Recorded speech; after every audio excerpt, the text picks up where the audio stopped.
safety signs. I'm not being late again. Have we missed it yet?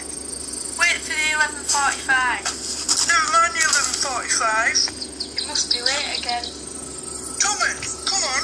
It's always held up.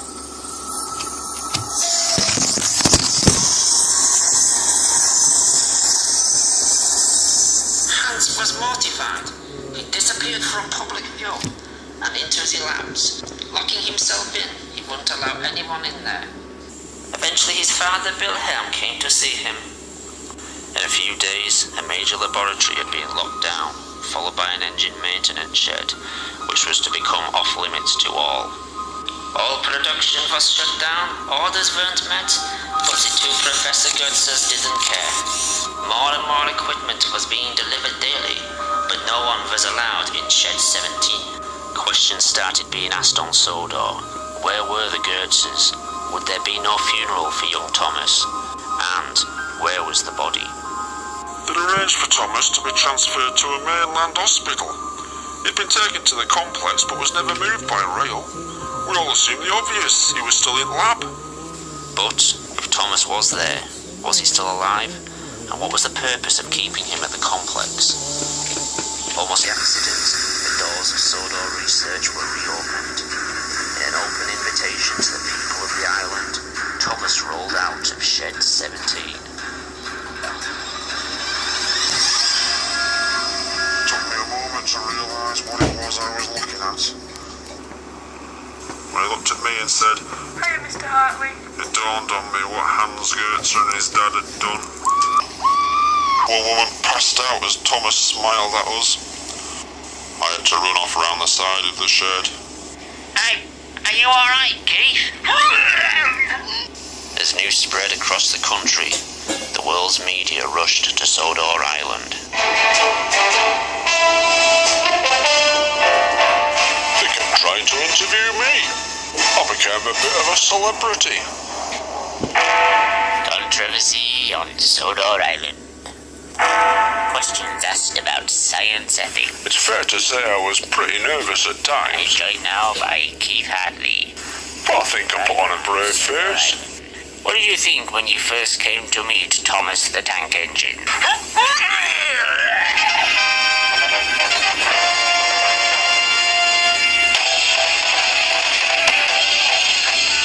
Most of my mates said I looked pretty good on telly. The mayor said I'd represented the people of Sodor very well. It's important to show you're confident when people are asking you awkward questions. Good evening. An act of mercy or a crime against humanity? I'm joined now by Keith Even when some of the questions got difficult, I made sure I knew what I was talking about. What was your reaction when you first met a talking tank engine?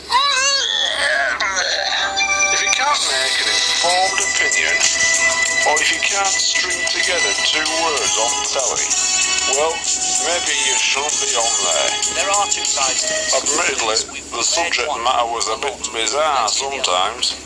There are some dark forces at work here. You're alright as long as you can win over the audience. They're laughing at you. They're not laughing with you. The Goetze family refused to answer any questions. Behind closed doors, the only question they agreed to answer had been asked repeatedly. Would Thomas work on the railway? The response was an emphatic no. Thomas's DNA had been reprogrammed to accept and adapt to the engine structure, using the engine's internal system to maintain his organic functions.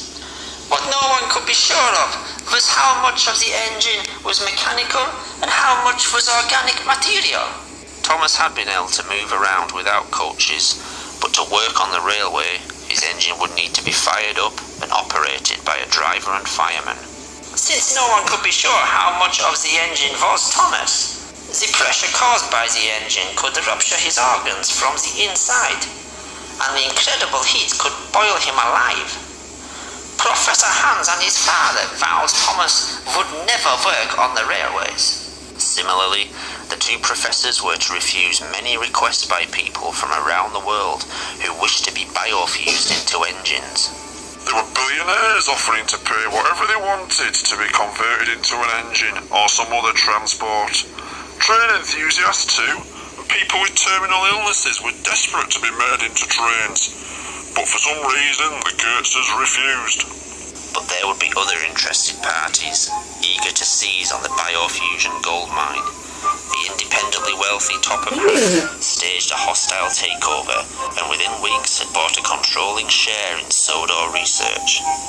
Immediately, the policy of the company changed, and so did the ethics. The medical supply wing was shut down, and work began on mass biofusion experiments and operations.